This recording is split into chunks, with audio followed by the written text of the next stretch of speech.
All right. Well, welcome everyone today to Transform 2021. My name is Brian Campbell. I'll be your welcoming host today. LBMC Technology Solutions is putting on this event for the last 3 days, and we appreciate for those of you who have attended today's presentation as well as potentially a few days earlier. Um, this event has covered really three different areas today, this week, actually, sorry. Healthcare on Tuesday. Yesterday, we worked on industry topics of construction, and today we're going to focus around technology. If you were not able to attend any of these sessions, but would like information on how you can get access to the content and the recording, please let us know, and we'd be more than glad to send that to you. Again, I'm Brian Campbell. I'm a digital transformation specialist. I've been here with LBMC Technology Solutions about 18 months. I've been in the software industry for about 34 years with experience around enterprise resource management solutions, CRM solutions, and IT services. My passion is really helping companies to really grow their digital transformation footprint and help them improve their businesses. I've been doing this for quite a while and have a lot of experience working with companies like you. I'm married. I've got two sons in college, and I live just outside of Minneapolis, Minnesota. My passion is golfing, and I love Minnesota sports. So if you ever want to talk sports or golf with me, I'm more than glad to do that. So again, today's agenda, I'm going to kick off the event here, but in a few minutes, you're going to hear from a few other colleagues of mine. Mike Soll, who's the director of our intelligent automation. He's going to talk about emerging technologies.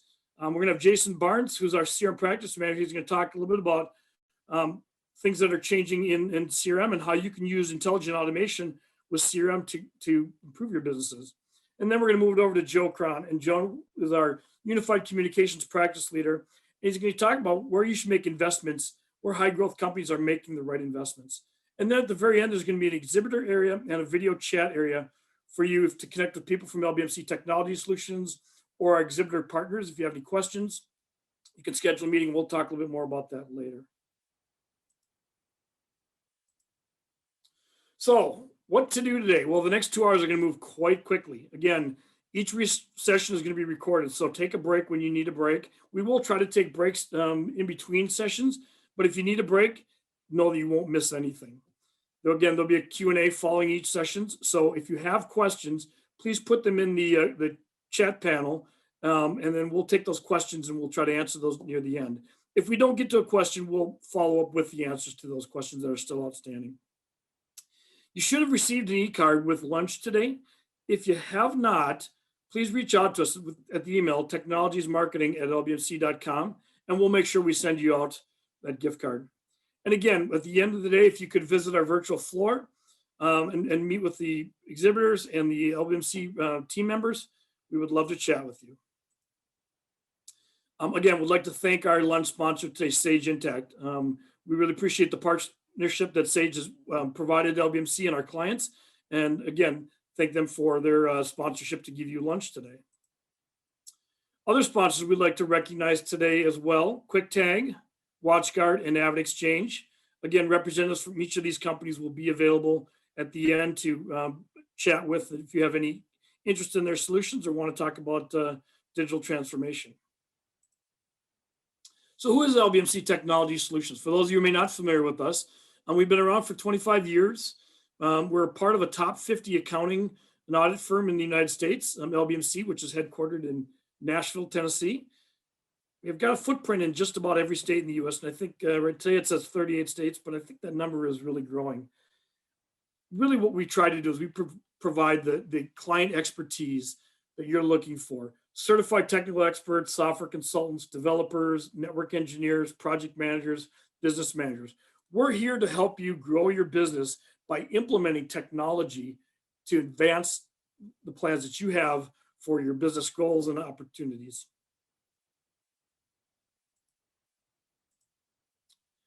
There's really three pillars of LBMC Technology Solutions that we focus on. Number one is business software and consulting. So those of you who are using financial systems, ERP systems, CRM systems, we've got a lot of experience with Microsoft, Sage Intact, Salesforce.com, and that falls under our business software and consulting. But we also provide IT services. So for many of our clients, we are their IT department. We help them implement the infrastructure. We help them support the systems, provide managed services, cybersecurity, risk assessments, all of those things that you would normally do in an IT organization. We can provide that to you, or we can provide complementary services to your team that already does that. So for many of our customers that have IT practices internally, we might help them with managed services or updates or upgrades, Office 365 migrations. We can provide a lot of service in that area, as well as software development integration. So many of the systems that we talk about today are not just siloed systems. They're systems that can integrate to your other line of business applications, whether you're a manufacturer, whether you're a distribution company, you're a professional services. Oftentimes you have other business systems that we need to share data between the two. So we've got the development team that can help integrate those systems and customize the systems that we use today to, again, meet those unique needs that you have as an organization. So what is digital transformation? Well, really simply stated, it's about identifying and adapting your business to drive customer loyalty and gain a competitive edge. Well, what does that really mean? It really means going in and creating new or modifying existing processes, practices, models, culture, customer experience to change the meeting needs. So how do we use automation? How do we use technology to make things easier, faster, give you the information you need to make those critical business decisions? That's really what digital transformation is. So how has the role of the business leader changed? Well, when you look at these items here on the left, the financial professional leader is asked to do a whole lot in the organization that maybe they weren't in the past. Number one is to provide overall business counsel. Where are we going as an organization? How is that meeting both our goals and objectives, as well as our financial goals? The availability of real-time data. Data is great if you do something with that data. And oftentimes people are more reactive to the data versus proactive. And that's really what digital transformation is taking that data and moving your organization from a reactive mode to a proactive mode to help you make decisions in real time so that you can meet the needs of your customers, your partners, and again, the business objectives. Oftentimes, for those of you who might have compliance or regulations with governments, it's how does that data help you meet those compliance things? Again, how do we help you as an organization get that information? And then lastly, the overall digitalization of the industries. So things are changing. If you're not competing in this world around digital transformation and automation, I guarantee your competitors are. And so how do we help you come up with a plan for your business to take you from what you're doing today in a reactive mode, automating it, and moving it towards a proactive mode? So 6 signs that your business might need a digital makeover. A couple of these are pretty self-explanatory, but again, want to point out a couple of items here. First of all, if your business systems do not expand or support your planned expansion or growth, you probably need to look at those systems and how you evaluate and use those systems. Again, you've got a core business competency that you do, but how do we take and leverage all that work that you do and that investment that you have and move you towards a more automated, more digitally transformed organization? One of the areas that I think that you're going to find is people that, if you look at your internal systems, if all of your systems are an on-premise systems that you need to update annually or semi-annually, your technology is probably old. Today, where we're seeing things change is people are moving from on-premise version-based software systems to cloud-driven versionless software where functionality is ongoing, enhanced, and unlimited. That's how you're going to improve your business and move you towards a reactive mode to a proactive. Microsoft and all these other providers of software are using technology to improve automation, increase workflow within the organization, enhance through tools like artificial intelligence. And you're going to hear about some of this later today from Mike and Jason. Tools and things like Power Apps, workflow automation, all of these technologies that in a cloud-driven environment can give you the information you need instantaneously and help you to, again, achieve your goals. So what's the path forward? Real simple. It's analyzing your business, the market, what your plans are, and prioritizing the goals that you have. Then collaborating and communicating internally as an organization. What do we really need to accomplish? How do those systems need to meet the needs of our organization? What's the technology requirements that we have?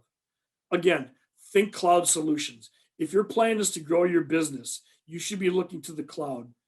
The partners that we work with all have solutions that are built into the cloud that are available for you to transform your business from an on-premise organization to a cloud-driven automated solution.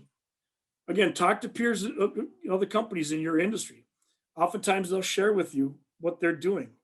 Again, if you're not in a situation where you're taking advantage of leveraging technology and information, your competitors probably are. And again, keep in mind the big picture. The goal is always, how do we meet the business objectives? How do we make people work faster, give them the information they need in more real time so that they can make the right decisions? That's always should be the goal in mind. So a little bit more about LBMC Technology Solutions. Been recognized throughout the industry that we're in as a leader in that industry, whether it's been people like Accounting Today or Bob Scott. We're recognized as one of the top value-added resellers in the United States. We're really top partners with all the products that we work with, whether it's Sage Intacct ERP solution, Microsoft Dynamics ERP and CRM solution, OnBase, which is a solution you're going to hear Mike talk about, which is an enterprise content management solution. But it also provides a lot of the tools that I talked about in workflow automation, helping you get information in real time. We're top partners for all of these solutions, and we can help you as you're looking to transform your organization from old technology into new technology. Again, the LBMC family of companies, a couple that I just want to highlight here. Again, at the very top end, we talked about the CPA audit and tax firm. We've got a company called LBMC Data Insights, and all the data insight people work with is taking data that you have and how do you leverage that data, use that data in more real time to give you the insights, whether it's through business intelligence tools like Power BI, Tableau, other reporting tools, Excel. How do we leverage that data? So that group works just with helping companies transform their data intelligence. We've got a PEO organization, so it helps our customers do payroll. So we can be your payroll service. If you're using ADP or Paychex, consider LBMC. We can provide that service for you as well. You're going to hear a lot about the technology team and the security and risk assessments. Again, there's a lot of instances and things out on the internet of companies that have basically had their organizations hijacked because of security risks. If you haven't been thinking about that today, you should be. And again, we can help you with that. We provide tax services, wealth management, but again, Technology Services and Solutions, which is the organization that myself, Mike, Jason, and Joe sit under. We're all part of the family. We all work together. So if you have any questions about any of the LBMC family companies, please let one of us or any other team member know. Again, industries that we have a lot of experience with. These are not the only industries, but these are kind of the primary ones that we work through. So what is the difference? I think the real difference is not only just the people that we provide, the expertise, the experience, but it's all the methodologies that we work with. So when you implement systems, when you help clients transform their businesses, you have to have a methodology for doing that.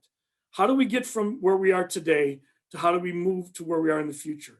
And that process of moving you through and implementing these technologies, we've got that all documented, all put together so that we can help you and be successful in that transformation, because it takes time, it takes effort, and it takes patience, and we can help you.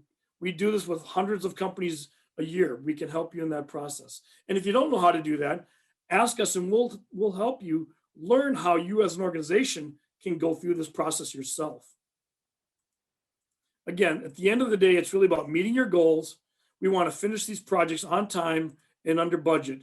And again, mitigating all the risks so that we provide to you all the things that you need, the visibility, the accountability that you would expect through project planning, goals, timelines, and progress. We want to be your partner for future success. And again, that future success will only happen if we have mutual success. So if you want to learn more about who LBMC Technologies is, here's our website. We've got some upcoming webinars through all the products that we serve. If you're interested in that, follow us on Twitter. You can connect with us on Facebook and as well as LinkedIn. So with that, I'm going to turn this over to Mike Soul, who's going to be your next speaker. Thank you for your time and enjoy the sessions. Thanks, Brian. I'll work on sharing my screen here.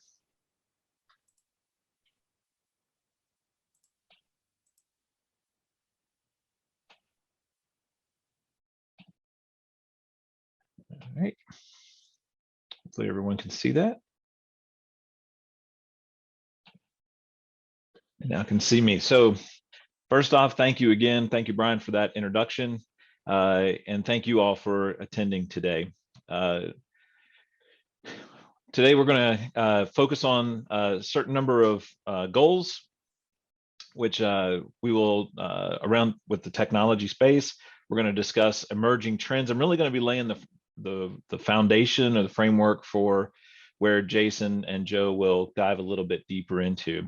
But I want to kind of talk generally about some of the terms that you may hear and kind of where can you take that. So one of the things that I've always learned is folks like to do some of the research on their own. So I want to share some places that you can go to get information around some of these technology trends, and then talk about best practices on doing those selections across the various options. Talk a little bit about best practices on implementation and then also ongoing support.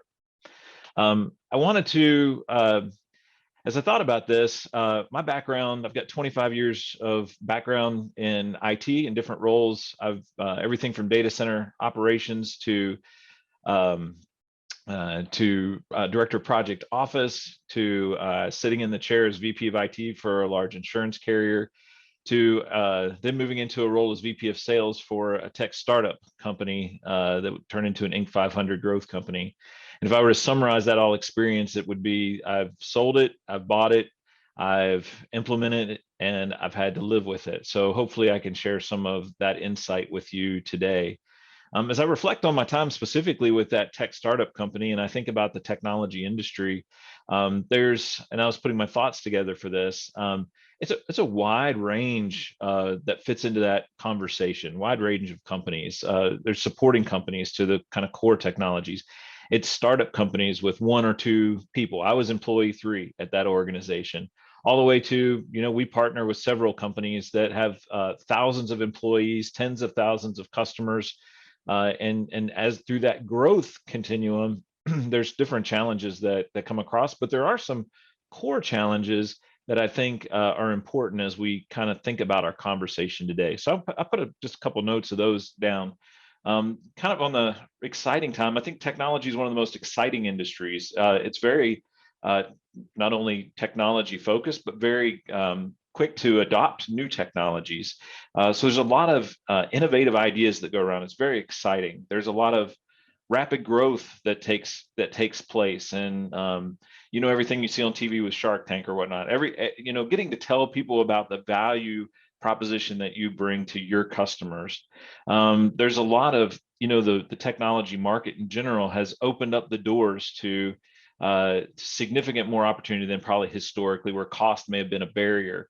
Now systems have become much more cost effective, much more flexible to kind of meet your needs. And we'll talk about that some today.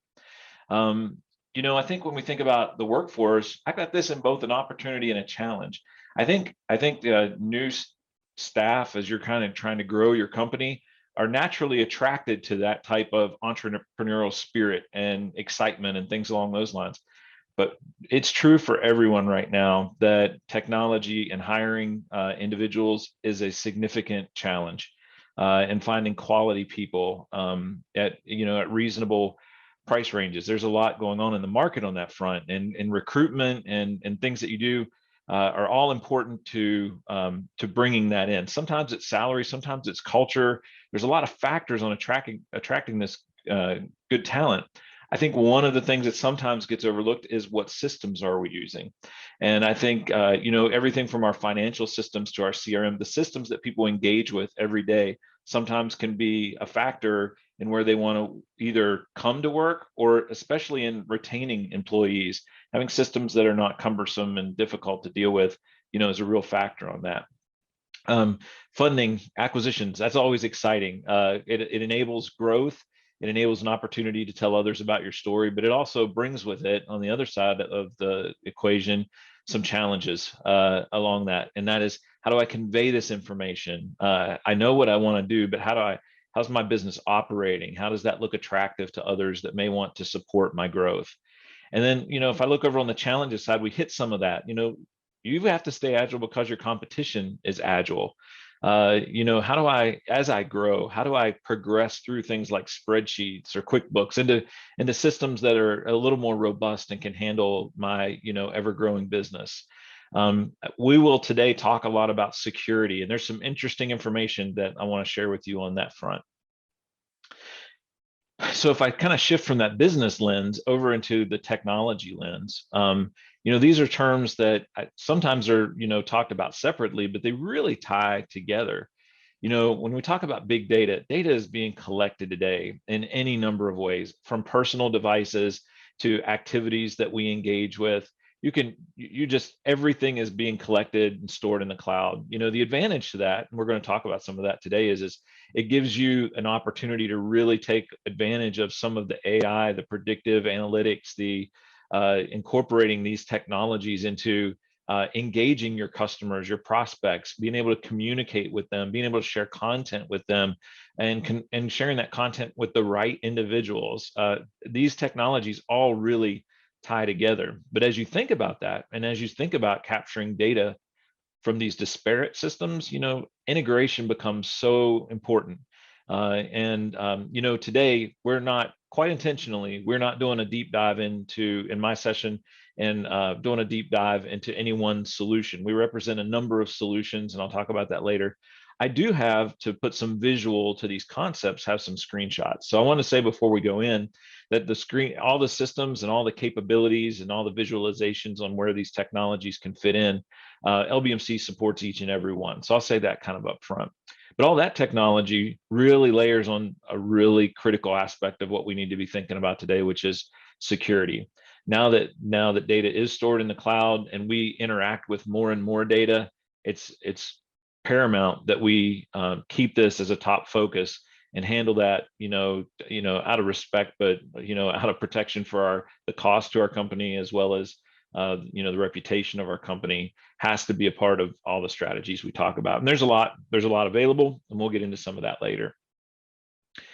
So if I think about, kind of put a visual to some of this, I think as companies, grow, what becomes important, and they start to talk to others who may be, funding or, talking about, joining up with other companies or other initiatives, things like that, is how do I convey where my company is? I've had my business story, and I'll go back to my Shark Tank reference for a moment. You see this all the time. I have my business story. I know what that means, but am I financially in a good position? Am I successful? Am I on a successful trend? And can this concept that I have, that I'm very excited about, can that create a profitable and growing business for the long term? And so, at some point, folks start in, spreadsheets, even for some of this, sending emails and Gmail and things like that. But you progress, through some of those things into, more robust systems. The great thing at the moment is those systems, which probably had a cost barrier, especially to growing technology companies, have become much more affordable, much more flexible, much more focused in on the size and the scale of your business. As you grow, possibly adding, additional entities, things like that, you want to be able to slice and dice your data. So these systems now provide that type of thing, bring the most important information right in front of you. You can now take that information really and look at even things like trends, that happen over time. If you think like things like Power BI, there really are no limits in how you want to see that data that would be most relevant to your company and acting on that data. The really cool thing, if you start to think about AI and those types of things, is I now have all this data. And historically, maybe I would get a report once a week or, monthly or whatever it might be. This data is now real time. You can take actionable information. Your competitors are taking actionable information as data comes in But now you can, even more broadly, you don't even have to define that. You can, now open it up, maybe ask a question about, my data, and let the system, kind of work its way through that. So a lot of really cool opportunities there as far as getting visibility into my organization. If I pivot now and kind of think about, as I'm growing, what are those things? How can I grow efficiently and not just think about adding headcount as I grow? And there's opportunities both with intelligent automation now, and also this concept of low code rapid application deployment that you see in multiple platforms that we support, quite honestly. And so what if we dive into that? What's that look like? Say my invoices that come in, where I can automatically not only capture data, but the technology now has learning capabilities. So the next time a Kodak or whatever the invoice is comes through, I know it's been through my system. So now I can not only pull the data off, but I can start to detect trends. I can start to say that Kodak is usually a $50 invoice, and now it's a $50,000 invoice. That's an anomaly that I need to highlight and get to somebody. The idea of really creating applications now. If you think historically, some difficult systems that you'd have the full feature set available. You'd have lots of options that people would have to interact with that had no value to what they were doing. Now, solutions are doing what we're calling user persona experiences. In other words, take advantage of more of the service layer capabilities. Let me go into those core systems, pull out some of that key capability, and then to the user, just present information that's relevant to the job that they're doing. And those types of things makes everybody's job better. Summarize this into reporting, centralized reporting areas, so you can have visibility as things move through your organization. If I kind of turn and now think about this low code application concept, you'll see in these next slides, this is contract management. This is, if you wanted to put together information for your board, or, for other executives on how things are going, or even dealing with employees. All of those were on the same platform, different concepts. And, sometimes organizations may have bought those solutions individually, but if you can buy now platforms that allow you to rapidly build out solutions, micro solutions even, that, are appropriate to my business, there's a ton of value with that. It allows me to partner with more individuals instead of dealing with 15 different partners or vendors. So there's some real advantage, and it allows you to be adaptable and agile as things come up. For example, folks that were using this specific platform when COVID hit last year, within a week, they had an application that was up where they could do not only tracing of all the contact tracing requirements. HR was able to put out compliance requirements, compliance videos, and share that content with all of their employees to really bring that into one comprehensive solution. So it's pretty exciting technology that's available. I think when you think about technology, one last thought before I go into the network security, and Jason's really going to hit on some of this, is some of that big data and AI, again, allow you to really understand your customer, understand their needs, and then managing those relationships, because I think that's one of the most important things as a company and as you're serving your customers. And our goal really is ensuring that you are successful in taking whatever value proposition you have to your customers. Being able to manage that in some of the CRM applications and tying that into data is just significant. I wanted to spend just a minute here on talking about network security. We only need to see the news over the last couple of weeks to understand what the impacts are here. With the pipeline attack, the word being that was a $5 million hit to the company. You are at risk if you are waiting for something to happen instead of proactively anticipating something to happen. You're putting your company at risk, not only from a cost perspective, but from a reputation perspective. I saw some on social media. A good friend of mine, Todd Featherling, put out some statistics from the FBI recently that they open 4,000 ransomware cases a day. That's just mind-boggling. And if you think whether you're wondering whether you're a target or not, the answer is yes. You are absolutely a target, and there are folks all the time looking to access information, and so this has to be critical in what you're planning for. It is assessing, it's anticipating things, because it's not all a technology discussion. It's planning for what are we going to do if something were to come up, and then it is a technology piece in doing that endpoint protection, doing your firewall, approaches, strategies. to protect as much as you can, your email filters, all of those things. But then you have to plan with all of that in there. There's still human factors. I still get the call from my parents once they saw an email that they thought was interesting, and then they get the alerts that something happened to their computer. My wife just last week came to me on her phone and said, I saw this email from somebody that she worked with. And she said, I thought it looked suspicious, but I went ahead and clicked the link and then this happened. Well, human nature, as much training as I've done with both of them, it still happens. So you have to plan for when the event happens, how can I mitigate it? And LBMC has a full security assessment team, represents WatchGuard is here as one of the exhibitors. And so I encourage you to talk to them as well. But we can help you from A to Z on thinking through this process. Too often we get the call once it's already happened, and just the difference in impact with the companies versus those that plan for it versus those that just react to it are significant. So it's important.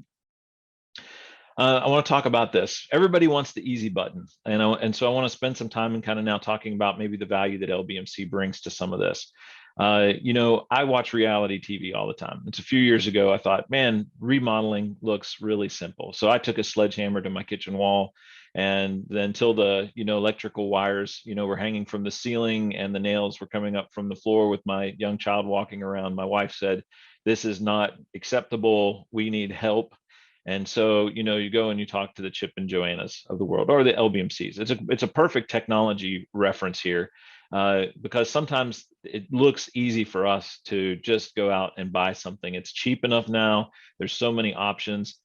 Back to security, I think that's probably not only just choosing the right solutions is an important factor here, but when you think about security, those things that appear to be easy, those things that appear to do what I need to at a cost that I can maybe do on the side without showing up on my company's radar anymore, those could open significant security holes. And so you really have to have some guidance. But most people, like I did in my remodel, I didn't go straight to the contractor. I wanted to do some research on my own. I wanted to become educated. I wanted to know what my options were. And then I could partner with somebody who had experience, who has hundreds, thousands of customers who go through this, to help me filter through some of those things that I wanted to learn about initially. It's how the buying process works today.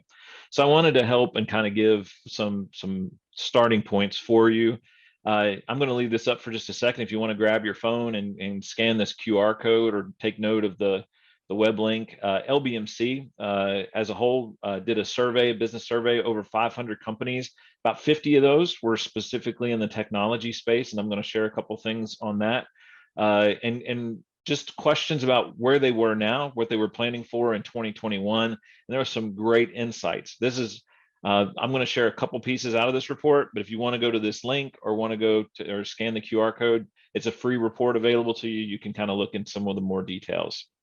Some of the top business goals were certainly increasing, revenue, increasing business value and financial performance, retaining great talent. We've hit on all of these things today, and you can see how technology can not only help you engage with your customer, but help you retain employees. And so I thought that was interesting on kind of where their top goals were. And as far as profitability goes, there's two sides of this equation, right? There's growing revenue, and then there's also, from a cost perspective, making sure that what I do gives me a return on any investment that I make. And I always talk about technology solutions as being investments, because you should absolutely expect a return on those the funds that you spend when you invest in certain technologies. Areas in which capital spend is anticipated. So there's a couple of things that I hit on this. It's interesting, and Jason's going to probably address some of this in the next session. From a marketing standpoint, from driving new revenue, from managing those prospects and even your existing clients and maximizing the value they can have. There's a lot of tools that are very affordable, very customizable, very easy to implement, that can help you accomplish those. I'm going to kind of reference this here again. Cybersecurity, information security is on the radar, but it's at the low part of the radar. So that's a great report to start off on. But you might not think of this as a starting point, but I really want to encourage you to rethink that thought. A lot of people hesitate to go to vendor sites because they're concerned, well, if I'm going to go there, they're going to, track me and follow up. The answer might be yes, quite honestly. But the value that you see on these sites, you can get a return even on that engagement before you even talk to anybody. All of these vendors have information out there based on their thousands of customers, your peers in your industries. They take that experience across all of those and they bring it in and they write content. They provide content. They share what's going on in the industry, not only to show their value and their knowledge in there, but it's just great advice and great experience. And so, for example, with the Sage Intact, here, is a great blog from Aaron Harris, who's the CTO of Sage, on how AI is coming in and blockchain is coming into, the financial reporting, area of companies.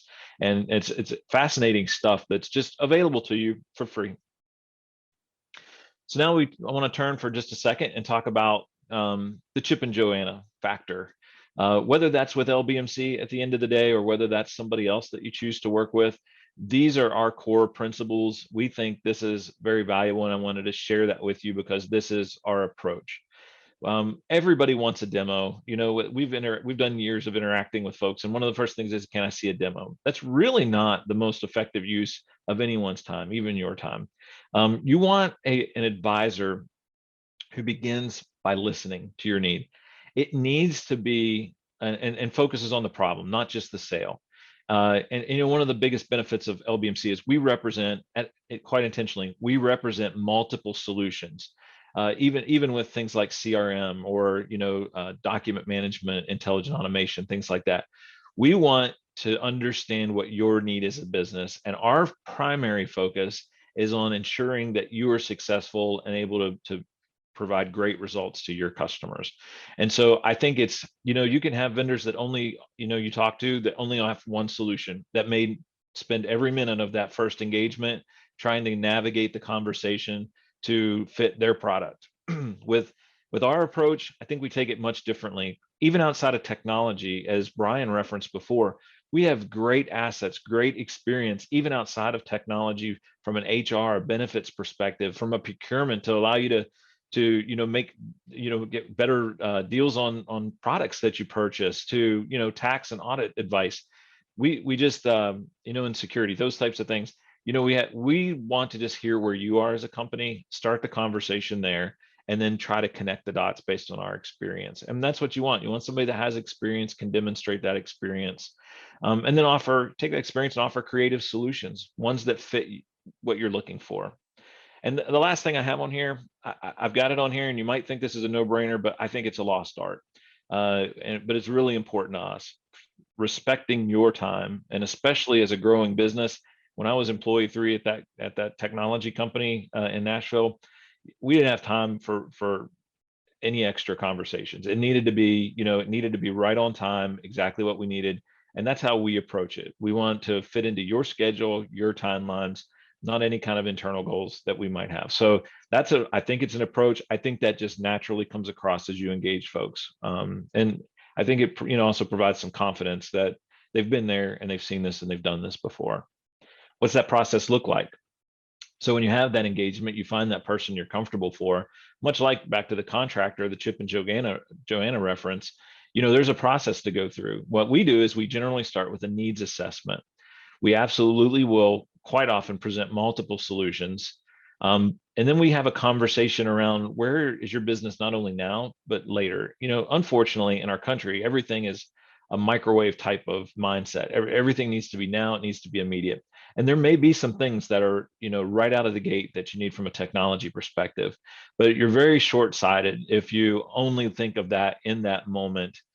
Maybe even from a cost perspective, this is the cheapest solution I have with this pain point I have right now.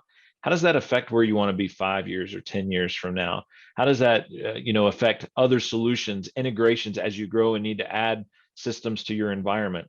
So what we put together is a technology solution roadmap. We connect some of those dots. We ensure that whatever decisions you're making now align with where you want to be. We then we offer implementation and support, and I think that's important. We offer what we actually call an agile hybrid approach. And so it's balancing, keeping core, fundamental, correct, ways to run projects, but engaging you throughout the process and as progress is being made. And so that's how we approach things. can never be too many engagement points when we deal with our clients and our customers. I think continuous engagement is really key. As too often you see somebody where they're focused on a sale, just land the sale and you never hear from them again, unless you have an issue. We believe in continuing education, continuing engagement. Your business needs change from time to time. That may mean that, and we may see things in your industry that are changing. All of that conversation means you're positioned for the, where you can maximize the value of your solutions. So with that being said, I just want to say thank you again. I'm going to go ahead and turn it over to Jason Barnes now. And again, if you have any questions, put it in the panel. We'll make sure to address that as we go throughout the day. Thank you, Mike. Let's share the screen here.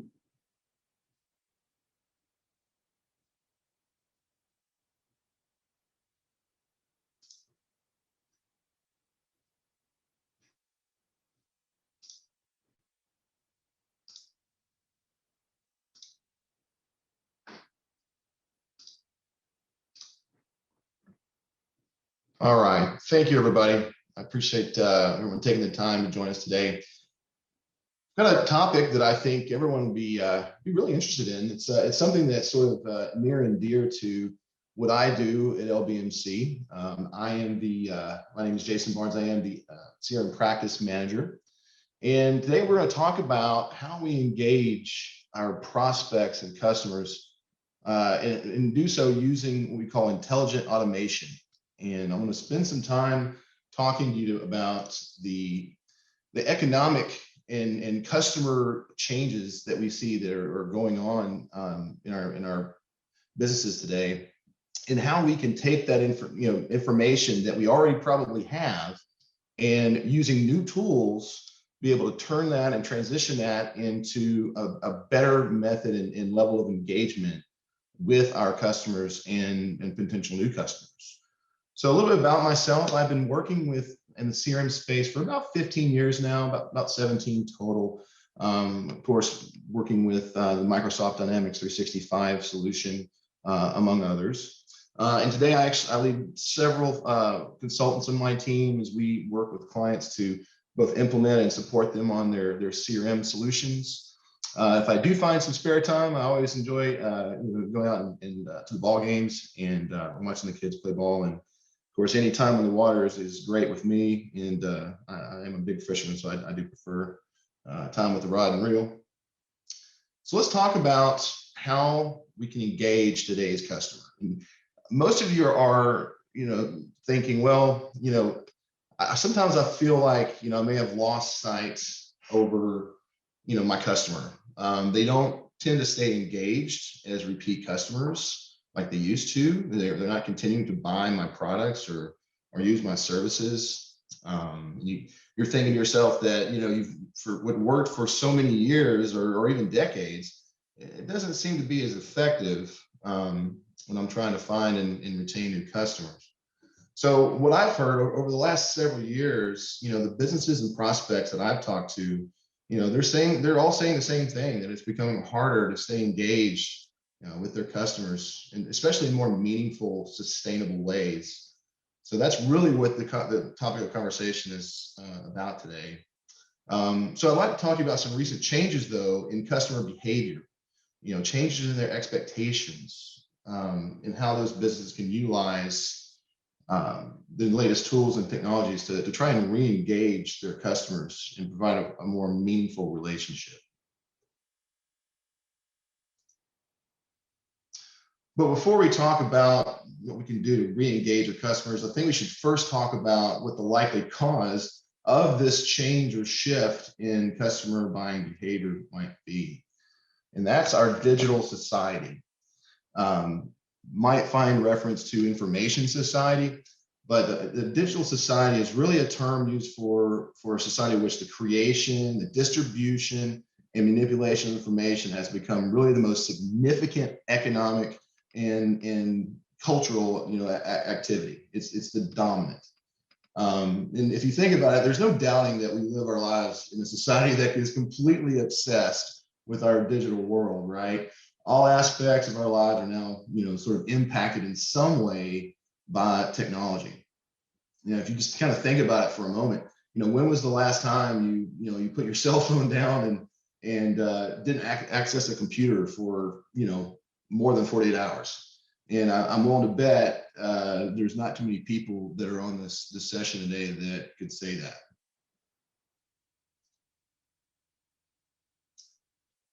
So what we've learned is that the customer expectations, they're changing, and they have changed. Simply just, providing endless amounts of information and a bunch of products and services, it's really no longer where the customer finds value. Clients or big companies like Amazon have really struggled to try to find ways to combat that. And of course, it's Amazon, so they certainly overcame that in a big way, and we'll talk about that in just a little bit. But what we're finding is the digital society is really placing more importance on the intangible values or value than ever before. Customers really want that level of convenience. They want to save themselves time, so they have, they save time to do things they really want to do, and they're willing to pay X amount more for it for the same thing. So what businesses need to do to engage with them is really to try to find ways to make their life easier. So, and when I mean intangible value, I mean things like services, the brand itself, digital products, the customer experience, of course, shared experiences, really things that have little or no physical presence, right? So if you think about DoorDash, 100% service-based, delivering some other company's food, to a customer. Well, we use DoorDash because we've got to eat, and we place value on that time that it would typically take us to go out and get lunch. So I speak from a personal standpoint here because I really do love DoorDash. I can pick up my phone at the office. I can order lunch in their app in just a few seconds, and I know that within 15 or 20 minutes, my lunch will be there ready for me, and it'll still be hot most of the time, right? And it's that experience in time-saving convenience that's the key. So I don't have to walk out to a parking garage. I don't have to get in my car, drive through, lunch hour traffic, wait in a long line at Jersey Mike's to get my sub, and then have to drive back through traffic just to try and find a parking place, in the garage, and then finally get back to my office. So by the time I do all that, I sit down and my sandwich is already cold. So, and of course, honestly, I would pay probably twice the amount that DoorDash charges, but we certainly don't want to tell them that. So let's talk about a little history lesson. We all know from the human history and the ages that we've gone through, that in agricultural age with the birth of modern farming, the industrial age and manufacturing, and of course, what we're really coming out of at this point in time is the information or digital age. And really, that was the birth of the internet. That was a big one, and it's certainly impacted all of our lives today. So what we find is that we're now transitioning, and some say we're already in what's being called the experience age. Things like the birth of artificial intelligence, AI. I don't mean Arnold Schwarzenegger, but the birth of AI. These pre-programmed applications that are smart and can figure these things out for us and make life easier for both the consumer and the business. Virtual reality, that's all about the experience, right? It's an immersive experience that you can provide. I don't know how many people in here have, McDonald's just the other day had an augmented reality code on their Happy Meals. My son, we went through McDonald's. He loves his chicken nuggets, and we went through the McDonald's drive-through and got him, a Happy Meal. And I looked on the box, and it actually had a VR code that you could scan with your phone. And it would provide him, it would put the little McDonald's characters, essentially on the screen through the app, and he could interact with the characters, through the augmented reality. I couldn't believe that. It was just, I just thought that was like, man, this doesn't scream, the experience age, nothing does. And then of course, we've also seen the birth of the IoT with Internet of Things, all these connected devices, again, trying to make life easier, make things more convenient. And then of course, probably the biggest thing out of this list would be the really these high-speed connections that we now have accessible to us. That we now have what are we up to now? 7G, we were 4G, 5G, 7G, whatever. So we've certainly progressed as a society when it comes to our ability to access, all these things that we're looking to make our life easier. And then of course we've developed this, what I call the click it culture. Everything has an app, which is fine. And that's just sort of an advancement in technology, right? Now we have this click it culture where the expectation for our clients and customers is that there's an app for that, or there's a way for me to just quickly click something and get something, right? Or request something. So that click it culture has certainly become, very prominent. So in general, if you think about a digital society, you can compare it to some of those earlier societies where, that economic tie or link was primarily around that industrial or the agricultural side. Well, if you kind of think about it, the machine tools that we see now in our digital society and this experience age are computers, right? They're mobile devices, they're telecommunication systems, right? Rather than just a lathe or a plow, right? So if you think about how that progression, it makes a lot of sense if you start kind of walking through through time and seeing the impact that each of these have had. It's just sort of a domino effect. So really, we're a digital society entering a new age in human history, possibly, right? Who knows what it'll ultimately be called, but for now, they're calling it the experience age. And really, the products and goods our services, the products and goods that our customers are consuming really shouldn't be the driver behind our engagement strategies anymore. This whole experience age, it's really about understanding how customers want to be engaged and how they want to consume our products or use our services. And honestly, customers that have accepted this are really growing much faster than those who haven't. You can think of companies like Apple or Netflix. There's a big transition there where they went from their DVD mail service to strictly online. That was years ago, but the leadership there, they had some great foresight on where that industry was going to go, and Netflix really started a whole revolution of online media and the way we consume TV. Delivery startups, like I said, like DoorDash, HomeAway, you can rent somebody else's condo, and of course I would be missed to not mention Amazon, right? So I said earlier, Amazon, they were that traditional products and goods company. They had this massive inventory and massive warehousing. You can buy anything on Amazon, right? So they started falling into that category, but they came out with what I think is the most ingenious products in some time, and that's Alexa. So Alexa, if you think about it, Alexa has become the experience behind Amazon, and they've done it so well. Just think about, for those of you that do have Alexa at home, I do. And I always think it's funny when I can just simply say, Alexa, order more laundry detergent. That's just amazing to me. So that gives you an idea, though. It's all about that experience. It's convenient and saving time. And Amazon chose to engage with me using this little, hockey puck looking contraption that talks to me and listens to me. So very impressive. So if we think about it, 2020, I just want to do a quick look. It would also be remiss to talk about how this ties into our recent experiences in 2020 and during this whole COVID epidemic. So 2020 really, proved that the experience age it really is here. It's certainly shown itself. And if you kind of think about, this life this past year, what would it have been like without access to some of these things I've listed here? How many people, during COVID used the grocery or or shopping delivery services, or the pickup services, the food delivery, as I said, like DoorDash. I know I used both of those several times. Telehealth services, certainly. I mean, people were afraid to go near a hospital for so long, and you had to have some way to get help, if you were sick. So that certainly was I don't know how we would have survived without telehealth.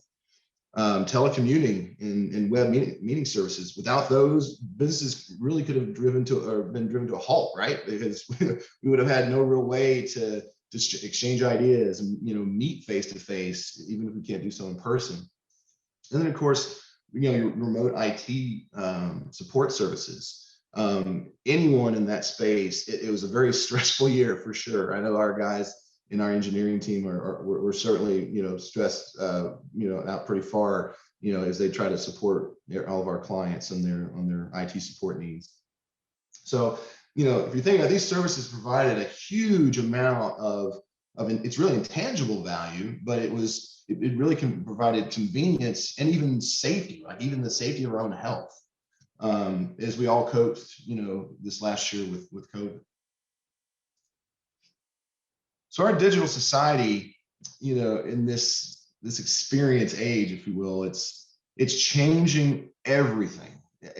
How our businesses will engage its customers, it's all changed. How we communicate with them, if you think about how many times you've had a chat or engaged with a client or a business to get help, how we market to the customer.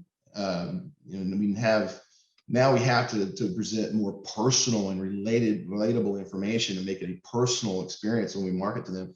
It's same for selling. We have to sell and provide an experience that the customer feels is directed at them specifically, and that can be very challenging. Of course, providing services to them, new way. Customers want it to be convenient. They want it to be easy. They want it to be really all about them, right? And solving their troubles or their needs. So providing services has certainly changed. And of course, how we go about supporting them as well. So the one thing I'd like to make sure that everyone remembers is that to be successful, we are going to have to find new methods and intelligence tools to monitor and measure the customer experience. Otherwise, we're not going to know if we're doing it right. And that's important, of course. So before we really talk about the new tools, though, what I would first like to do is talk about how we develop a new engagement strategy, that's more experience driven. So let's think about this. So any engagement strategy in this, experience age, it should really be about creating experiences, right? But again, not just really any experience. You really have to understand your audience. You have to understand who that core customer is. And you have to obviously understand the experience they expect. What are their expectations? And if that's not enough, we have to, sort of anticipate their needs. So we have to know how they want to be engaged and anticipate what they're going to ask. So that can be, as you can imagine, it even sounds challenging. So then once we get all that together, we can create customer experiences that are really engaging specifically to them. And that's providing that personal experience really is key.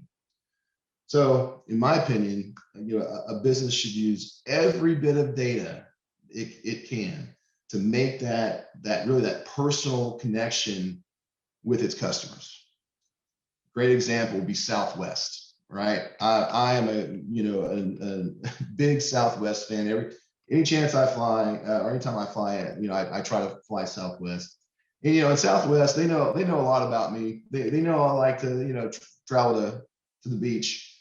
So I receive constant communications that are about fare discounts for the exact flight that I take from Nashville to Panama City every usually 2 or 3 times a year. So they know this, and they're using that data to present something that they know that is valuable to me, and that's getting that fare on that flight as cheap as I can. So they're presenting that to me.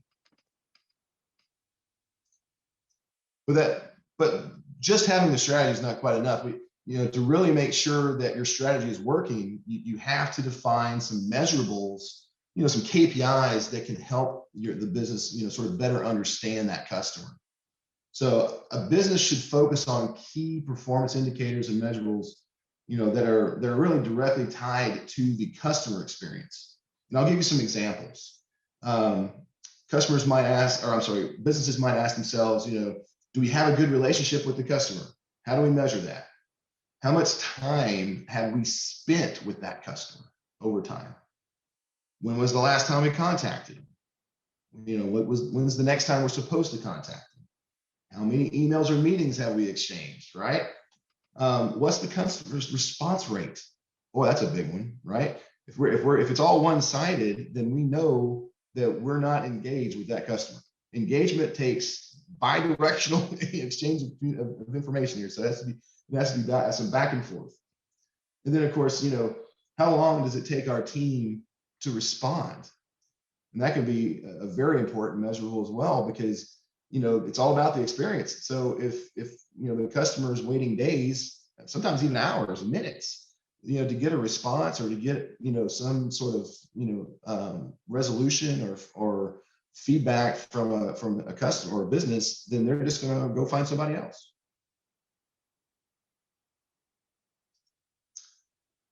So now I'd like to talk a little bit about some of the tools and technology that I feel businesses can use to really engage with this new digital society and the customers that live in this digital society and in this experience age.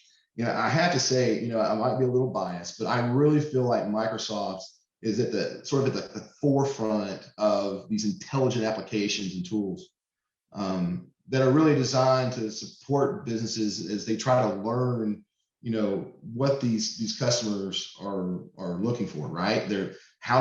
What level or what method of engagement is more successful than the other, right?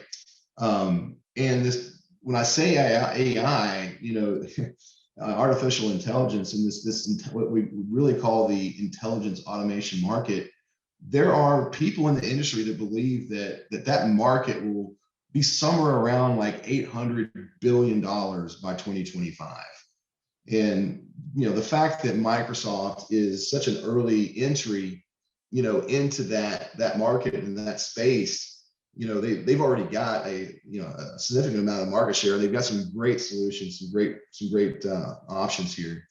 So let's talk about what Microsoft has to offer businesses, right? So let's talk about some of these new intelligence tools. And since we only have so much time, I'm really just going to focus on 3 of them. There's so many more, but to save time, we're going to focus on 3 today. That being the sales insights, which is part of the Dynamics 365 series or suite of products. Same thing for the customer insights. So we're going to talk about customer insights as well. And then something that I'm actually personally very excited to begin working with is the new Power virtual agents, which are essentially your chatbots. So we now have the ability to provide a customer a platform where they can provide chatbot capability in these virtual agents and that virtual agent experience to their customers. So let's talk about sales insights. It's really comprised of, as you can see, 7 different tools, if you will. So it's more of a suite of products, but specifically, they're applications that are monitoring your customer interactions, right? They're monitoring and measuring activity and behavior using these highly, these really advanced AI algorithms, right? The applications can, what this is designed to do, every one of these is designed to help sales and your service teams provide that personalized level of customer experience, really in ways that it hasn't been possible before. I'll give you a quick example. This was one that we had a retail client not long ago. This is a very similar example to what they had asked for or looking for. So let's say that a customer has been making purchases on your website, and we know from that purchase history that the business knows through that purchase history that that person likes navy clothes. They like the color navy, right? So we want the ability to provide that personalized, that personal touch to the customer experience. So what we want to be able to do is that every time we send communications, marketing materials, or every time that customer calls in, that we present the fact that that customer, their favorite color is navy. They love navy, anything in navy.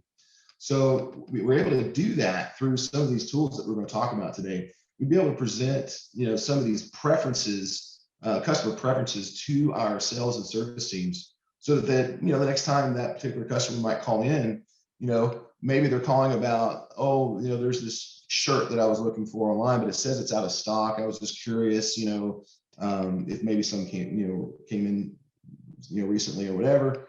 And, perhaps, the system be geared in such a way that they could recommend maybe some other shirts that come in navy that they might be interested in, right? So all of that's all about driving that personal level of experience to the customer. So again, we don't really have time to dive into every single one of these components today, these tools. So I'd like to focus on 2 or 3 of my favorites. The first one is relationship insights. So what this does, relationship insights, is going to monitor all of your interactions, both emails, phone calls, notes, everything. And it's going to send that data through a series of algorithms to measure, again, getting back to measuring these, the success rates and the method, the level of engagement that you're achieving with your customers, right? So as you can see there in the center section here, you can see how it's keeping track of those interactions. It's also letting the user know the level of email engagement. How many of the emails that the company has sent to that client, how many have they actually opened? How many times have they, opened it or viewed the attachment, or even clicked links, click through to some of the links and content that you might be able to be trying to drive them to. Response rates, what's our response rate? What's their response rate? What's the average response time? As you can imagine, that would be very important. In all, what the system does is designed to provide a composite, you might say, relationship score, which you can see up at the top here, says poor relationship and steady. So that's certainly not encouraging. Anytime you see that it's calculating or measuring a poor relationship. So what that might mean is that the client is not staying engaged. They're not opening any of the content communications that we're sending them. The sentiment that we receive from them is trending negative, for example. So it can be certainly a challenge, but this brings that information forward, whereas otherwise you really have no way to see these things. On the top right, you can see that it provides talking points. So to users and what this is doing is it's taking snippets from the email communications, and it's taking those snippets and presenting them back to the user, so that they can use that and to provide a more personal, experience to the customer when they're working with them, right? Whether it be a phone call or even another email. And the other thing, you can see now at the bottom here, from a sales perspective, the ability for the system to monitor relationships between all of your customers and show you ways that you perhaps would be introduced to a new lead or a new customer by chance, just through those relationships. That was part of the LinkedIn acquisition. They've developed some of that technology for use inside of the Sales Insights solution here. And then, of course, lead scoring. Lead scoring, in my opinion, can be very, very helpful, very effective in increasing your sales team's close rates. It's going to help them focus on leads and opportunities that have the greatest likelihood of converting, right, of closing the deal. it's like, we can all, if you're in work with the sales teams, you can some probably remember a time when maybe a sales member or sales team member probably spent too much time on a lead or an opportunity that really didn't have much chance of going anywhere, for one reason or another. And this system will allow those users to be able to quickly ascertain a score just by a simple, 2 or 3 columns on a record form here. So that, in my opinion, that's very valuable to a sales team. Probably the most interesting new solution or new component that they've recently added is the conversation intelligence. This is where, it's extremely helpful for sales coaches and service team managers to be able to listen to the call, essentially. This is one of those things that I wish I had in my career when I was a sales coach at Dell. I would spend countless hours listening to calls and the sales calls, and developing coaching and training plans for each of the reps that were on my team. And I will tell you, it was very boring. I enjoyed working with the team members and helping them and coaching them, but man, listening to those calls day in and day out really did take a toll. But so what this will do, assuming that you are using Microsoft Teams, it will take snippets and essentially records those conversations. It will take snippets from those to help you do things like, track sentiment, right? So sentiment, it can tell if it listens for negative, responses or negative sentiment or even positive sentiment in those conversations, and it will track or score those, as well as listen to keywords. It's looking for keywords and which keywords are trending, right? So you can see in the next graph there, you can see how it's looking for things like, jewelers or 3D printing or fabrication. So it can actually listen to those calls and track certain keywords. And they don't even track competitors. If a sales team's talking with a customer and they mention that they're talking with one of your competitors, it'll keep track of that as well. So the next selection of tools I'd like to talk about is the customer insights. So customer insights, it really is comprised of 2 different solutions. Audience insights, it's really about building a better understanding of your customers. So, you can connect data from various, transactional or behavioral sources like email, for example, to create that full view, that 360-degree view of the customer.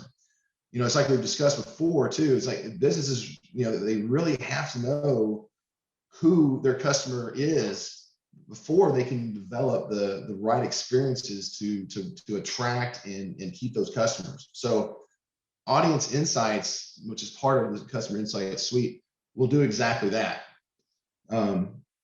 Something that just recently entered preview, so I personally have not even had a chance to work with this yet, is engagement insights, right? How appropriately named for this topic today.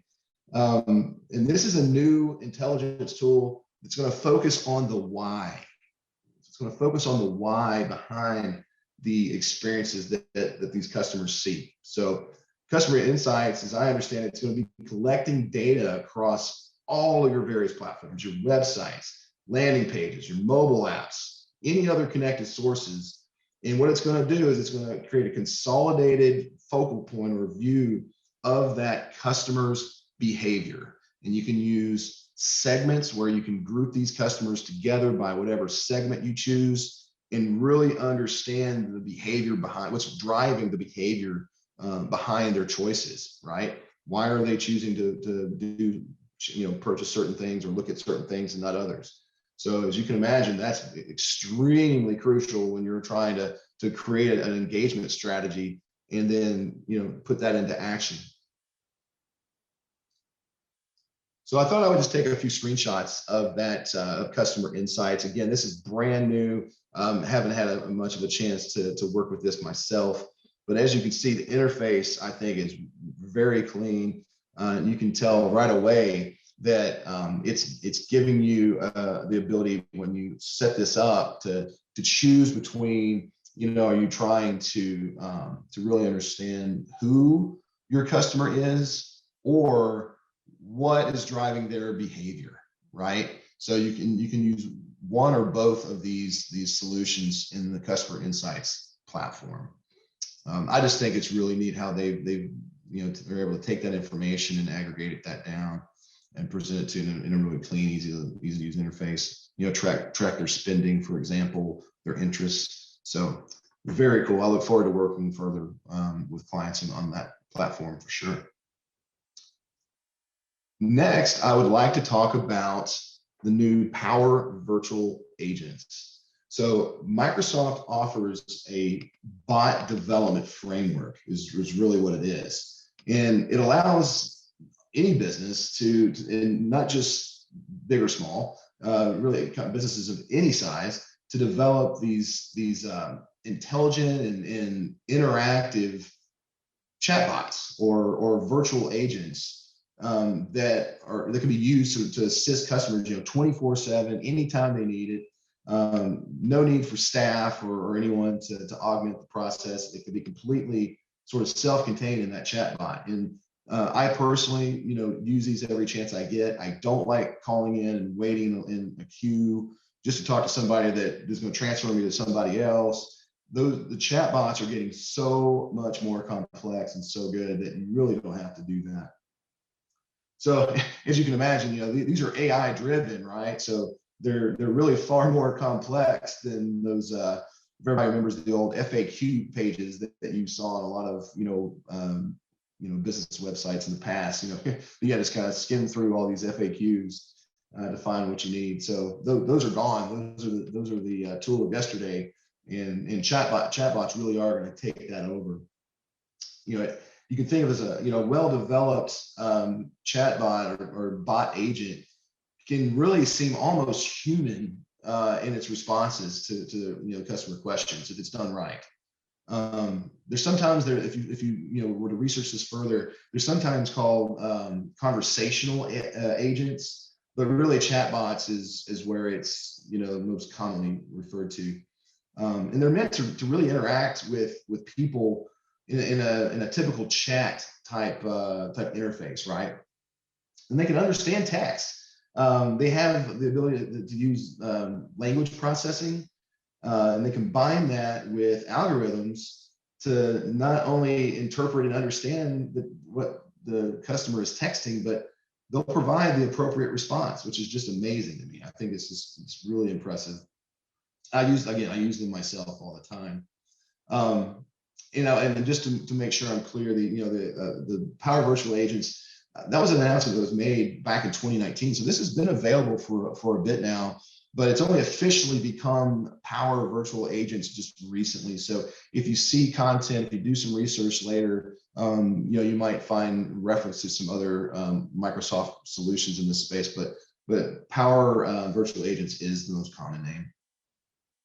And the thing to mention as well is that there really is no need for a developer or any code level experience, because it uses a very simple no code interface. So you can see from the screen here, this is the Power Virtual Agent chatbot designer.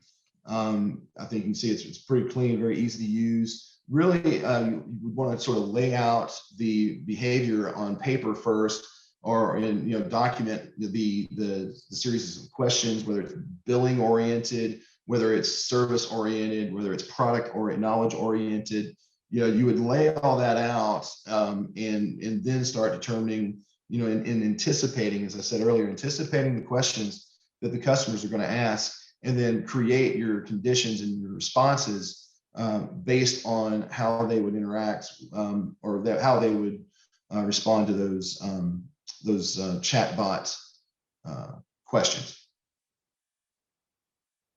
So, if you think of it, what it really was once a very developer and code heavy process, they've really streamlined it down to this, in my opinion, very intuitive. It's a very easy to use graphical interface. And in my opinion, just about anybody with a reasonable amount of technical skill can create chatbots with this. And you can do it in minutes or hours versus weeks or months. So I just feel like Microsoft really is continuing to sort of move the needle, if you will, when it comes to these no code required, this no code required strategy. It's great stuff.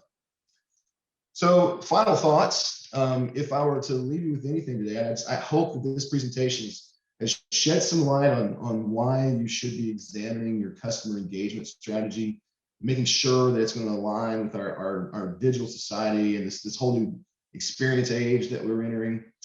But if there's one thing that you can take away from the session today, is to remember that the experience now, at this point, the experience that a customer has during their interactions with your brand, that is your product, right? So make sure your product is the best, i.e. make sure that experience is the best, and then put the right intelligent automation tools in place to make that happen. So I'd like to thank everybody, and please remember to complete the survey at the end of the sessions. And at this point, I'd like to turn it over to Mr. Joe Cron.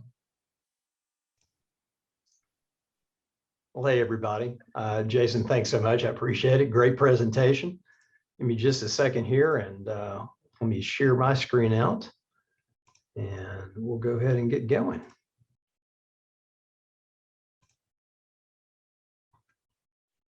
Well, again, thanks everyone for joining us. My presentation today, and what we're going to talk about, is the path to scale. And the word scale sometimes can be a little bit of a broad brush comment and discussion point. One of the things that we find as we work with our customers oftentimes is that it's not an issue of the need, but sometimes the question of when. And we're going to talk a little bit through that. First of all, again, my name is Joe Cron. I'm actually one of our virtual CIOs here at LBMC. A little bit about our virtual CIO practice. We have a number of us that serve in a lot of different roles for our customers. A number of our customers are in a position where they don't necessarily have the need for a full-time chief information officer or chief technology officer, but they certainly need some guidance in various aspects of the company lifecycle or organizational lifecycle. And so consequently, our CIO practice is very instrumental in working with customers, again, during really every phase of an organization's life cycle. And we'll speak a little bit about our role in a couple of different places within the presentation today. I've just celebrated 34 years in information technology, which means I've been doing this a long time. And soon 4 years here at LBMC. I've served in a lot of different areas as basically in technology leadership, a lot of those years in healthcare, also in education, and also in consulting. My wife and I live in Eagleville, so I'm not very far away from Mike. And we live on a farm there, and we have 2 adult children, so we are excited. We just got our last one off the payroll, so we're pretty excited about that. And my wife and I do a lot of traveling, love outdoor activities. Like some of the guys on the call today, we're big sports fans and love to be on the lake, on the water, hiking, etc. So again, my appreciation for your attendance today. I entitled the presentation, again, A Path to Scale. And as I mentioned a moment ago, I find that a lot of our clients are confused as to where, what, and when to deploy certain technologies. You've heard from my colleagues over the last few minutes about a lot of initiatives, a lot of approaches, and a lot of very specific products, in fact, based on Jason's presentation. And oftentimes there's a bit of confusion that occurs, and that is, when do I do this?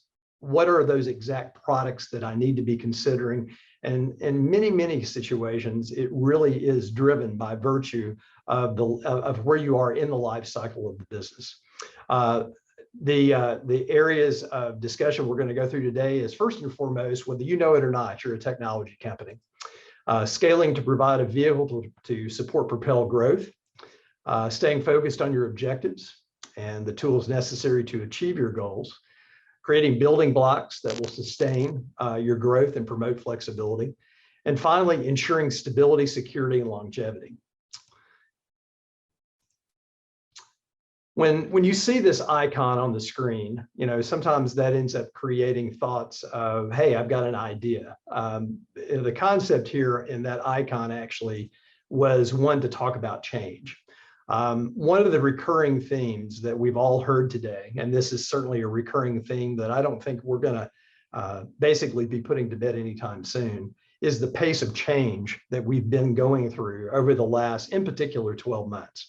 It's been very unprecedented, and in turn, it's caused many organizations to have to almost rethink how they innovate. Sometimes we don't think about innovation necessarily as it applies to going through, again, turmoil or risk or unknowns, but the fact is that it is a constant reevaluation and basically almost a requirement to innovate and to basically rethink and reinvent ourselves. And those investments make a key role, those technology investments do, in your innovation thought process. We're going to talk a bit here in a few minutes about the simple fact of, again, basically when to do that, which is sometimes as important as the specific products and services that you choose to deploy. When we think about, again, this reinvention process, transformation is something we have to constantly be considering. We're reinventing ourselves constantly on a real-time basis. It used to be that you would establish your business. Once your business was established, you would basically, again, make small course corrections as you go through your life cycle. And what we've discovered is that oftentimes there is a requirement to literally reinvent on an ongoing basis.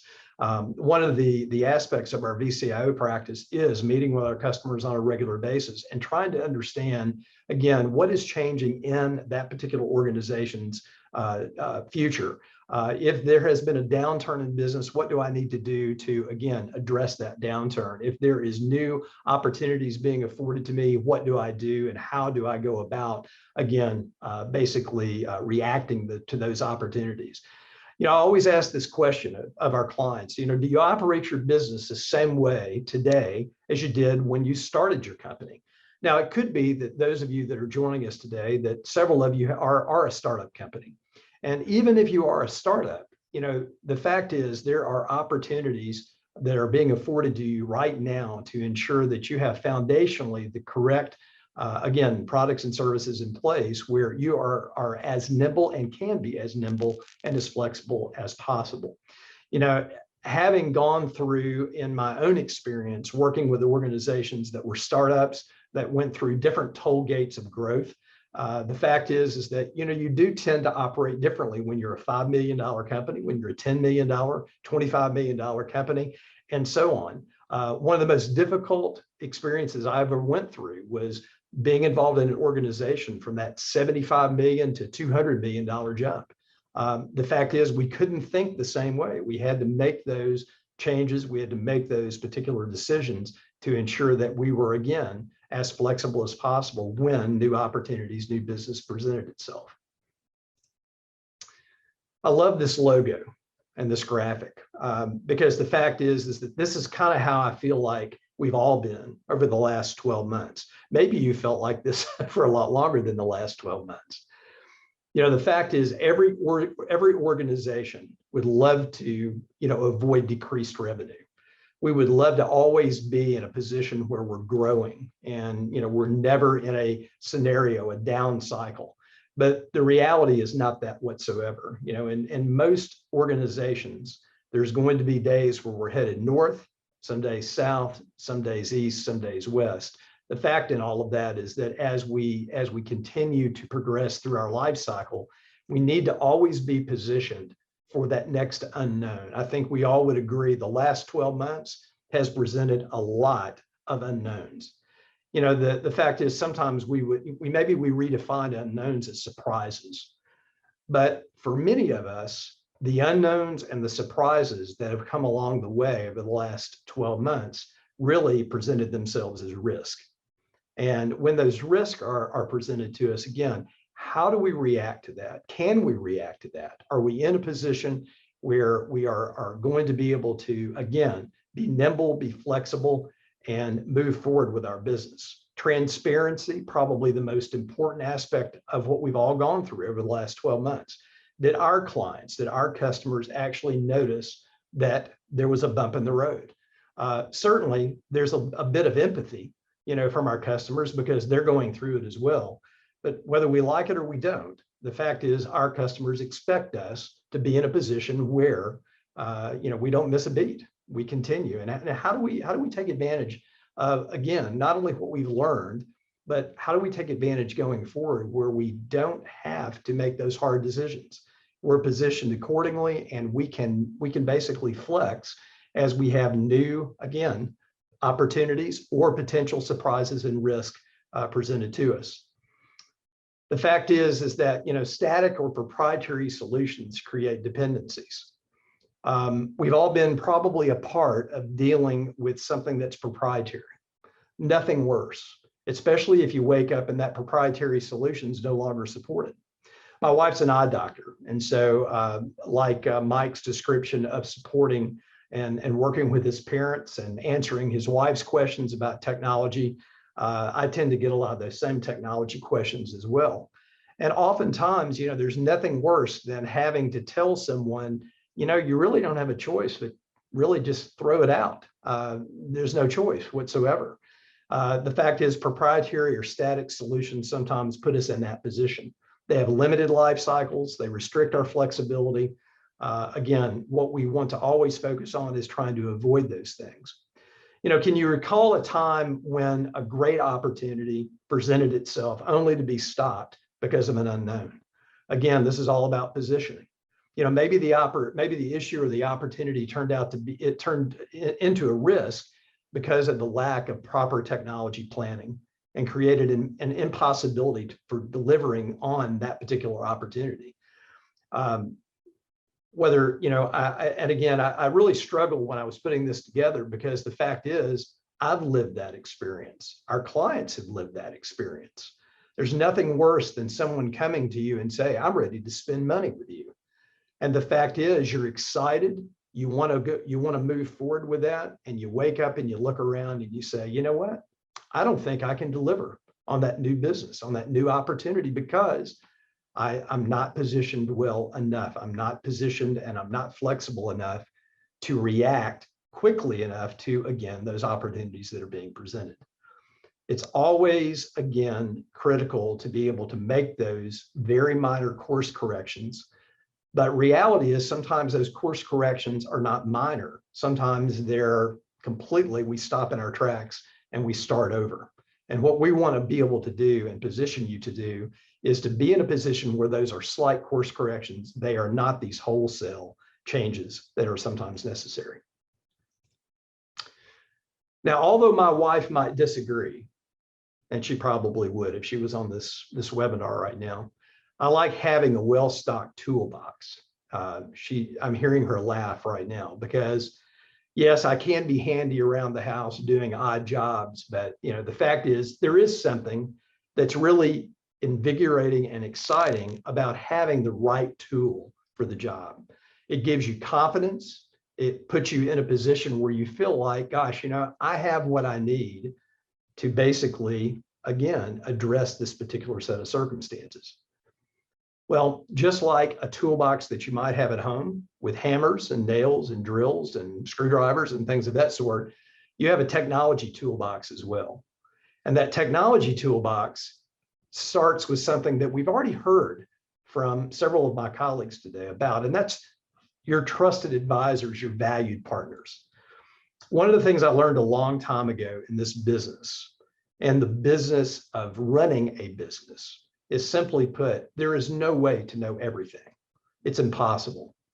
The fact is, without those trusted advisors, those valued partners, it is very difficult to run your business. It's very difficult in particular to run your business in 2021 without those trusted advisors.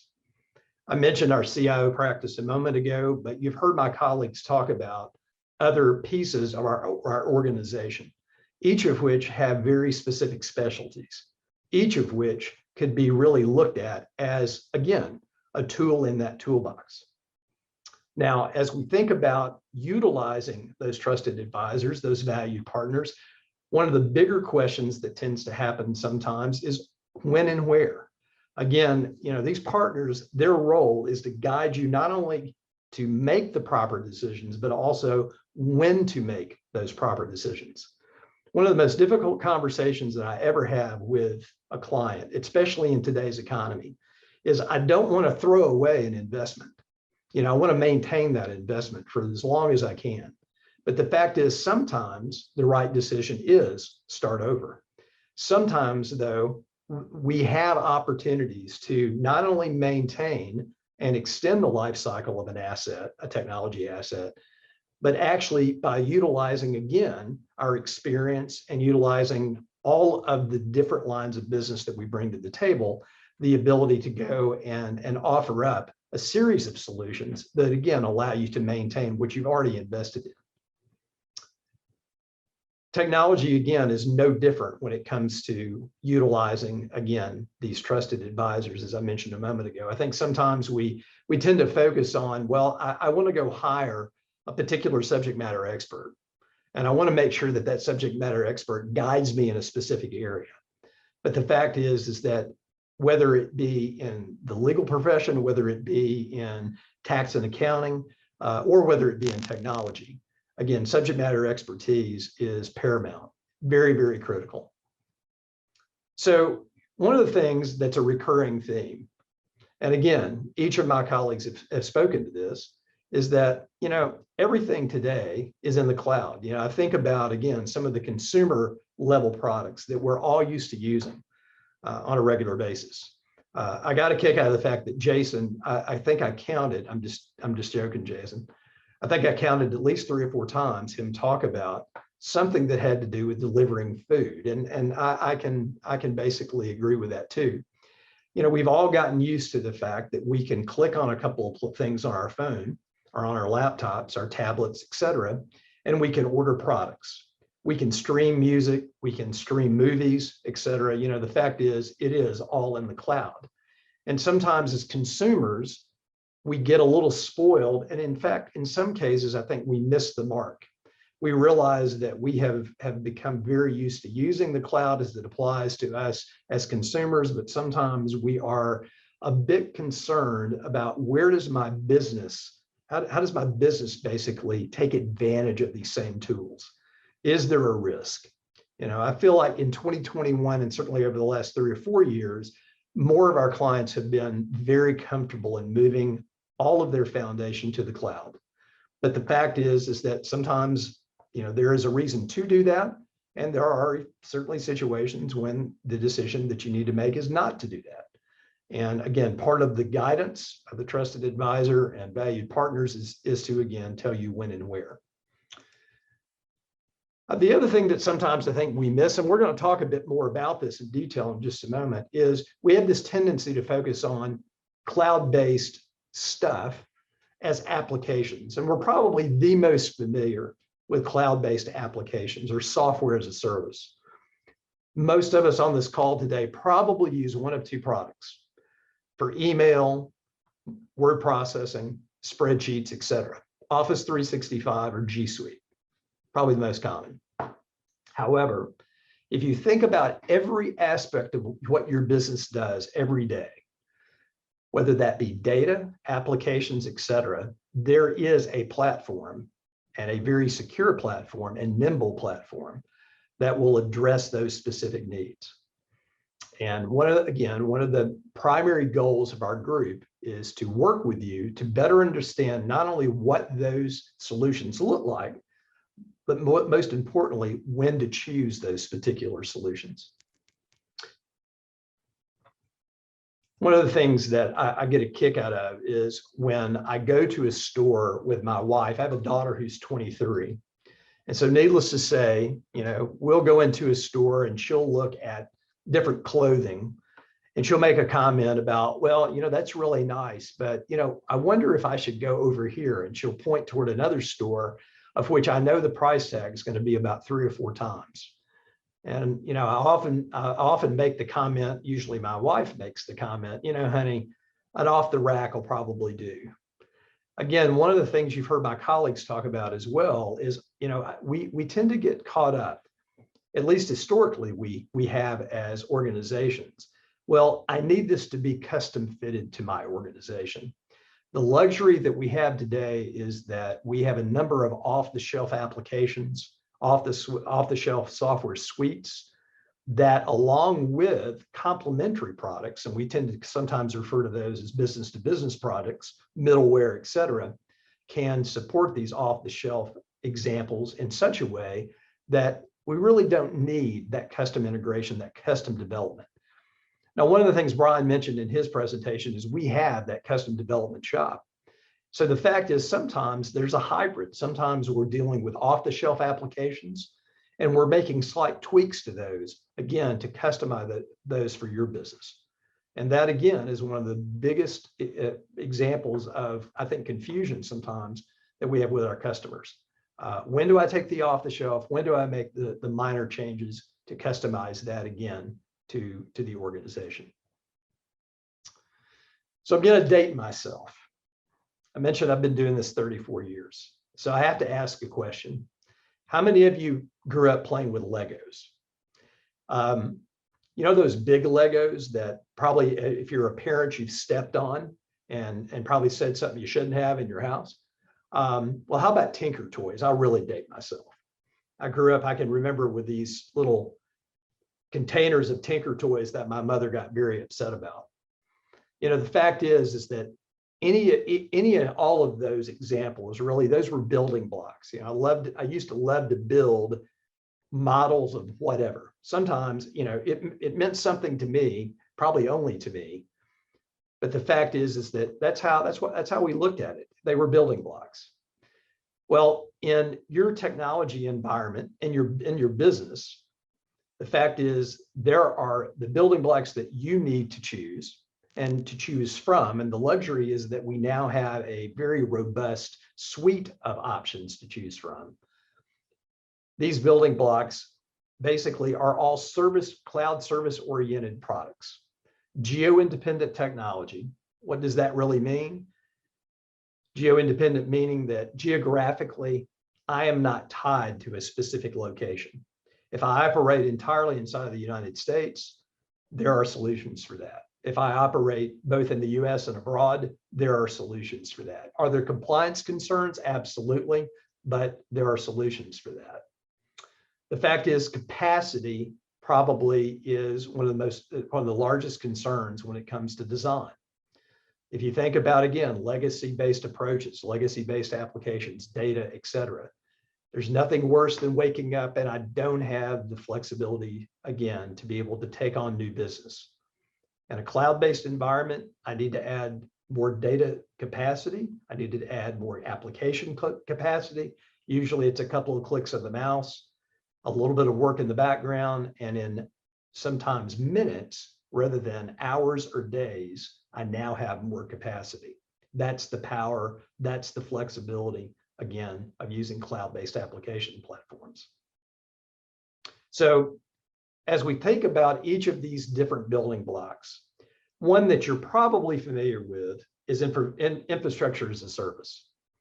The reason I say you're probably familiar with it is because Amazon AWS tends to advertise on just about every media outlet there is.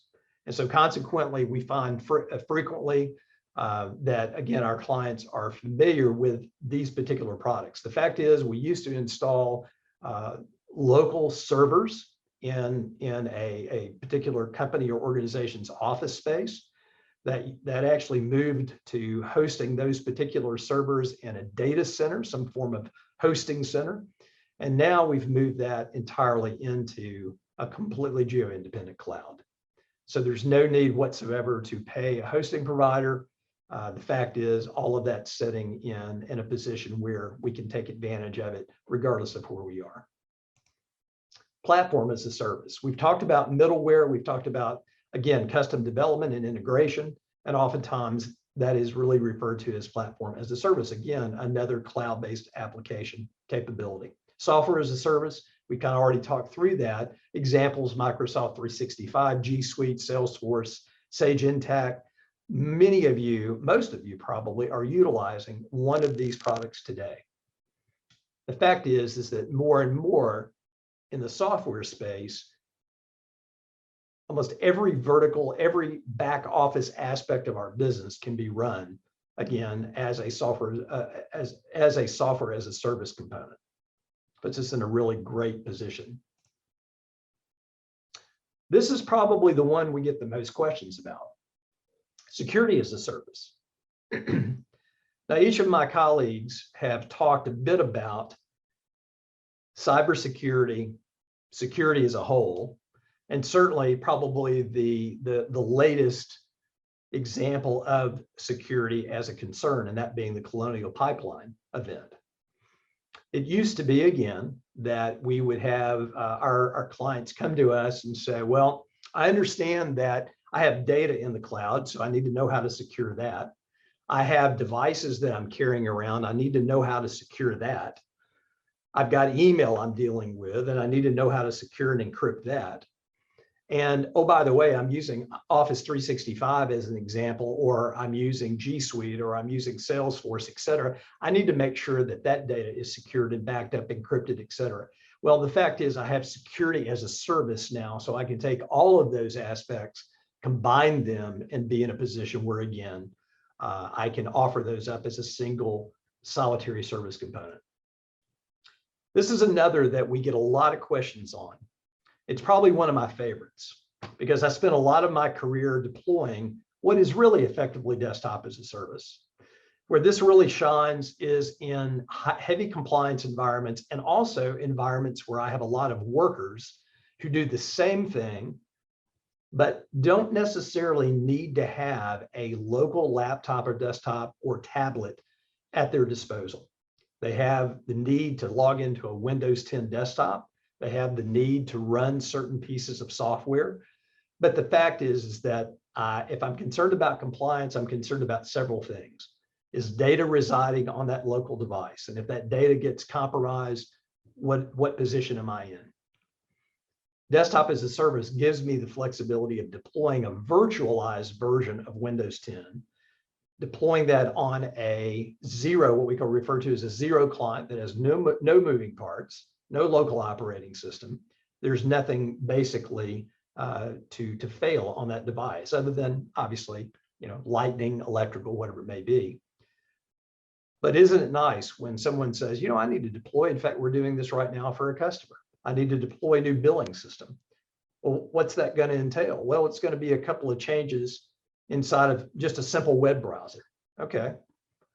Being able to make that one change to a gold image and in 5 minutes, basically, have every single user in the organization be able to take advantage of that particular application. Again, flexibility, being nimble, being able to always be positioned accordingly. And one that I tend to be a little bit biased over because I lead our unified communications practice, and that is unified communications as a service, or UCaaS. So just as we've talked about these other components and building blocks, we're also moving a ton of our clients to, again, cloud-based voice. One thing that the last year has shown us and taught us is that we need to be able to operate anywhere we are, whether that be in our home, whether that be in a cafe, whether that be on vacation, whether that be anywhere. The fact is that I need to be able to, again, operate, whether it be data, voice, collaboration, all those things need to be, again, available to me and available to me wherever I may be physically located. So speaking of the last year, how did you and your organization weather COVID-19? Were you able to flex so staff and customers were not aware of service disruptions? Was there chaos in your organization? How long did the chaos last? How long did the confusion last? As COVID-19 became a risk, and a risk to, again, how you operated your business, did you spend intentional time planning for that unknown, planning for what your next step was going to be? Were all your stakeholders actually involved in the planning? I'm going to give you two great examples of, probably textbook examples, in fact, of how to basically weather that, or how a client weathered that particular storm, and how one unfortunately struggled with that storm as well. We had a client that basically from one day to the next moved entirely remote. Their clients had no concept that they were remote. Their staff were comfortable with the move because they had already gone through the planning. They had already proven that they could do it. There was pre-planning on the front end, not necessarily for COVID-19, but because they had done this before. They knew that this potentially could happen in the future where they would need to work remote. And so again, they spent intentional time planning and preparing for that potential situation. Unfortunately, we had also a client that spent the better part of 6 weeks trying to adjust to the new normal. Luckily, their customers, for the most part, didn't have an idea that they were struggling, but internally they were. And so it took a lot of effort to calm the water, to basically put them in a position where, again, they were being successful.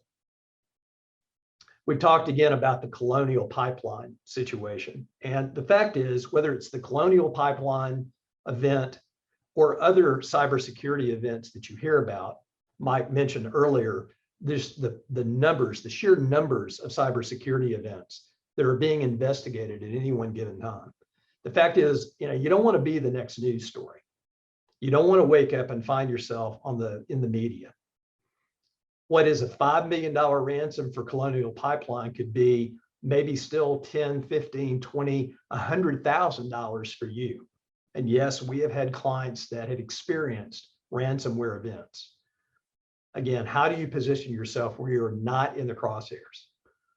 Again, it's all about planning. It's all about being proactive and being in a position where, again, you avoid those pitfalls going forward.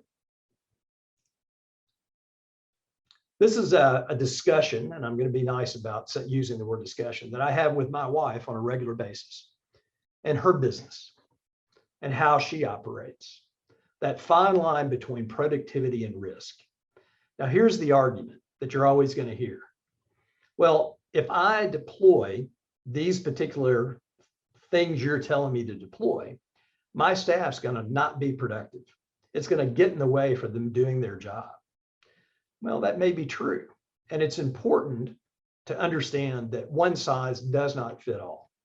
One of the things that, again, we try to work with our customers to try to understand is what that fine line is between productivity and risk. How do we avoid risk? What's my tolerance of risk? Is using, for an example, a 14-character passphrase going to be too complicated for my staff to use? Many of you probably are hearing me say 14 characters thinking, man, I would never type in a 14-character password. But the fact is, that's become the standard. Are we using management tools to allow us to be more proactive, again, with password management? Are we, again, using the right tools to make sure that, again, encryption, data integrity, et cetera, is being addressed?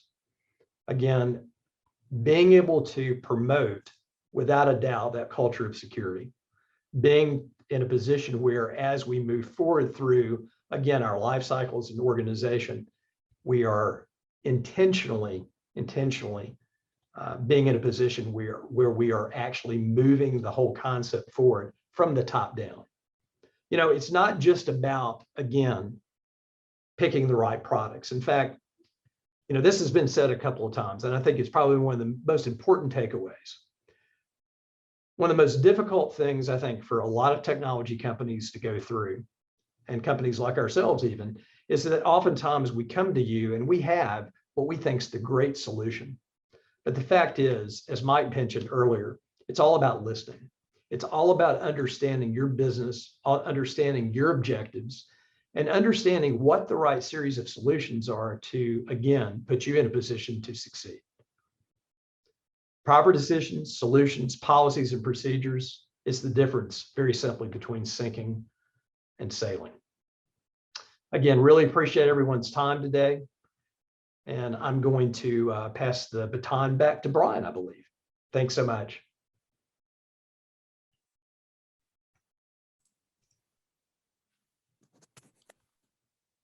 All right, let me make sure I got my content here. And bear with me a second, everyone.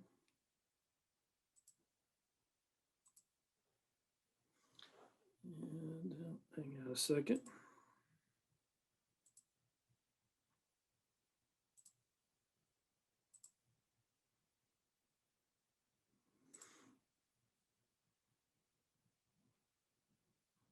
And let's do, okay, let's see here.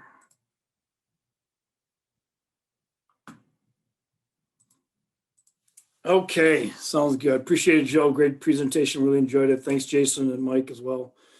So again, before you go, the speakers and the partners here from LBMC will be here available for chat if you'd like to stay a little extra and talk with us or any of the exhibitors.